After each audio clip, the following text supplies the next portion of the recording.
We know lots of moms and grandmas, I'll throw that into, are looking forward to having their college-age kids back home for the holidays. So we want to help make sure the expectations match the reality of having the whole family back in the house.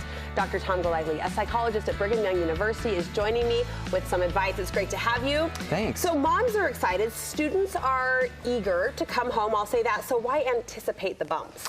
Well, you're right. Students are typically really happy about being done with that semester and heading home, or even on the Thanksgiving holiday, just getting that little break in there in between for that final push. Right. But so many, more than you'd expect, are really kind of dreading going home.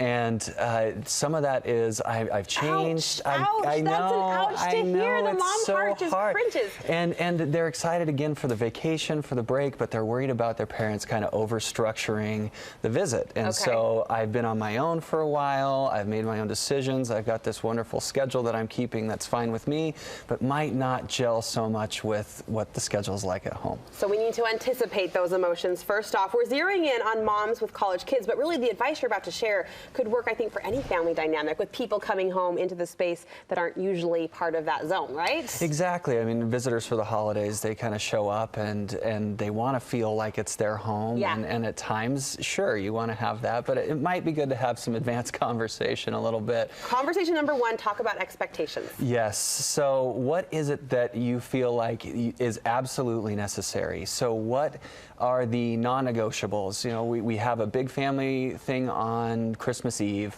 but you know, if they're home for 10 days, structuring something every night for them, that might not feel like their vacation. And so kind of having that advance talk about the expectation and what they're wanting, that's really helpful. I had one client that was really looking forward to that first visit home and came back to my office afterward and said that was miserable. I'm cutting my time short next year, and the next year for sure it wasn't 10 days. It was 5 days. That was enough for her. And that's the experience we don't want our kids to happen. Exactly. You talked about the independence that they've experienced, they've developed, that they're feeling right now in their lives, and you say that's huge, that when we go out to set house rules, so to speak, we should really take that independence into consideration. Absolutely. I think part of the difficulty is some parents really want, you know, home by 10, in bed by 11, just like, you know, high school or something like that. But if you remember your college days, I mean, when I stayed at the dorm, I had to work hard to get to bed by midnight, right? Like, and that's fine. That's actually really developmentally appropriate. Now, I'm not saying that you should allow them to have ragers all night, but at the same time, have that discussion about what's acceptable and give them a little freedom to not do what you'd expect. So that saying, my house, my rules, doesn't really apply in this situation? Might be a little harsh. That's where you see kids coming back to school and saying, I'm not doing the 2-week vacation at home thing anymore. All right. And so just allowing them to kind of, you know, set some expectation. It's their vacation too, just like we want to enjoy our vacation.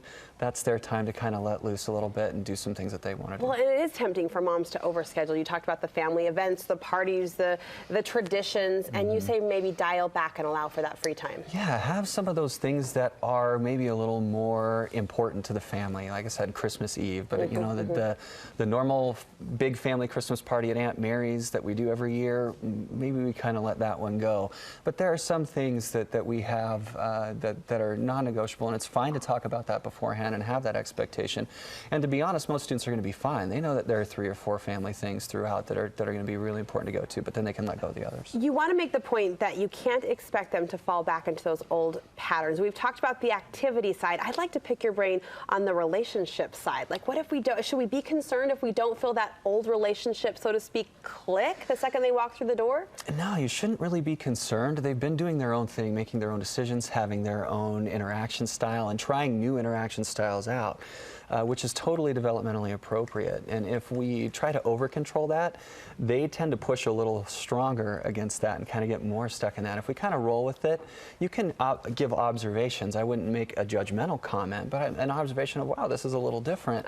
But at the same time, just being okay with how they're feeling out adulthood, because they're probably going to land back more towards those old patterns. Sure. But right now, they're kind of pushing and testing what's a little bit different. So be flexible and let go is kind of what I'm hearing you say. A little Cut bit. the strings. We have to let go a little bit. Yeah. All right, great advice, Thank Tom, as you. always. Thank you so much. All right, seasoned mamas, we want to hear from you. What is your advice for welcoming adult children back in the home? What's worked for you in years past? How do you adjust your expectations expectations? How do you adapt? Chime in on Facebook. We would love to hear your 2 cents. Go to the Studio 5 Facebook page. You'll see that thread right up near the top. And there should be a pretty good conversation, I anticipate, going there with all of you seasoned moms and grandmas who have been through this transition over the years.